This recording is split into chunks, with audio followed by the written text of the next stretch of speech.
Hello guys, तपाईहरुलाई फेरि पनि स्वागत छ मेरो युट्युब च्यानलमा। आज चाहिँ म डे 2 को भ्लग बनाउन गइरहेको छु हैन। अब चाहिँ म आज फोटो खिच्न जाँदै छु माथि रानी झुला। अनि त्यहाँ चाहिँ के हुन्छ कस्तो कस्तो हुन्छ तपाईहरुलाई देखाउँछु, मेरो काम कस्तो हुन्छ हैन। के गर्छु म के हैन, फोटोग्राफर हो, फोटो खिच्छु अनि यस्तो यो जान्छु, रमाइलो हुन्छ।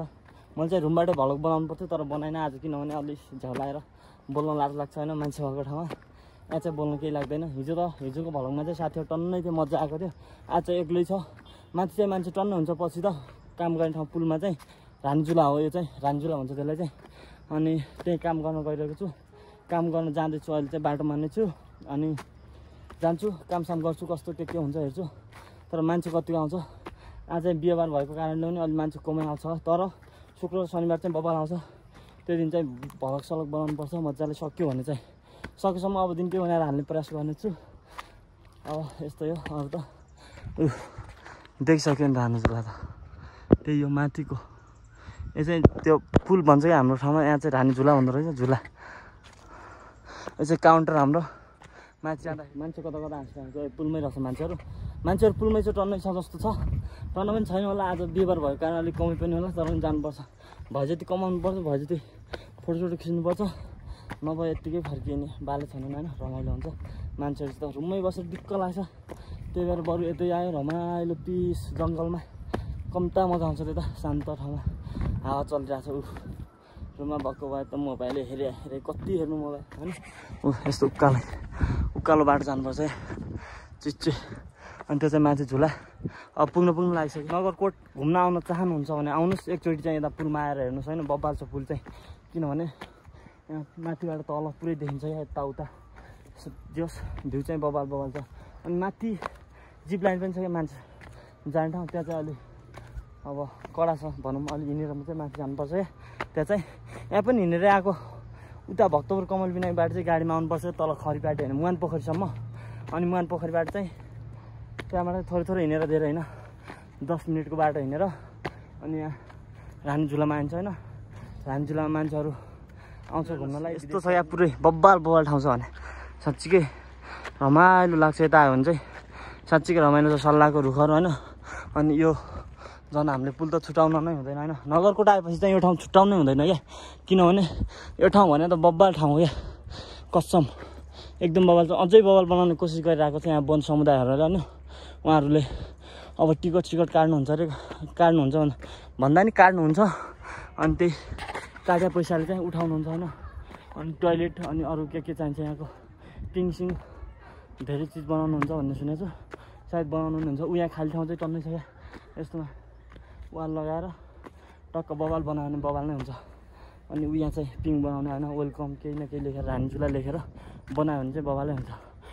किनभने हामीलाई नि सजिलो, फोटो खिच्ने मान्छेहरू धेरै आउँछ, घुम्ने मान्छेहरू धेरै आउँछ, पर्यटक भित्र आउनुपर्छ होइन। बबाल अस्ति नै यही ठाउँमा बङ्गलादेशको विकेट किपर पनि आउनु भएको थियो क्या, तर मैले चाहिँ चिनिनँ। पछि रुममा गएर हेर्दा चाहिँ चिने छैन, फोटोसोटो दिउँसो देखाएको थिएँ।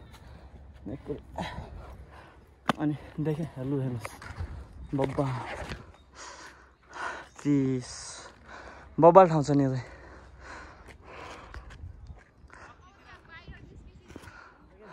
म चाहिँ त अब झन्डा लिनु जानुपर्छ। मेरो झन्डा नेपालको झन्डा होइन, हाम्रो नेपालीको झन्डा सन्डा लिएर आउँछु। पुलमा अट्काउनु लागि, पुलमै राख्यो भने त फेरि गाई भान्छ केटाहरूले, त्यही भएर उता झन्डा लिनु जान्छु। झन्डा लिएर आएपछि अनि फोटो खिच्न चाहिँ सुरु गर्छु क्या। झन्डा बिच पुलमा राखेर फोटो खिच्ने मान्छेहरू धेरै हुन्छ नि होइन, आफ्नो देशको झन्डा समातेर। त्यही भएर त्यो झन्डा लिएर आएको थियो। पहिला 2-3 झन्डा ल्याएको थियो, हराई। त्यही भएर अर्को यो झन्डा चाहिँ उता राख्छु क्या बाइकमा, त्यही भएर त्यहाँ लिन जान लागेको छु। झन्डा सन्डा लिएर आउँछु सक्यो होइन। अब 2-4 जना आएको थियो, तिनीहरूको फोटोसोटो खिचेर पठाइसक्यो होइन। अब एक्लै छु, यो फोटो खिचिया भ्लग चाहिँ बनाउन अलिक गाह्रो हुन्छ, किनभने अब एक्लै छु। अब क्यामेराले फोटो खिच्नु कि मोबाइलले भ्लग बनाउनु, त्यही भएर गाह्रो हुन्छ। त्यही भएर फेरि यहाँ डर पनि छ कि यहाँबाट मोबाइल खस्यो त गायो भने फेरि सक्दैन, गयो बाई टाटा। त्यही भएर यहाँ भ्लग सलग बनाउनु अलिक गाह्रो पर्छ क्या, एक्लैले त झनै गाह्रो हुन्छ। किनभने अब एकजना साथी भयो भने त मजाले एकजनाले पछाडिबाट बनायो, आफूले चाहिँ अगाडिबाट फोटो खिच्यो मजा हुन्थ्यो। तर फोटो खिचिया भ्लग चाहिँ अलिक बनाउन गाह्रो हुन्छ, त्यही भएर अब यत्तिकै पछि बनाउने हो। अहिले चाहिँ मान्छे खाली भयो, एकैचोटि आएको थियो, बसै गयो सबै होइन।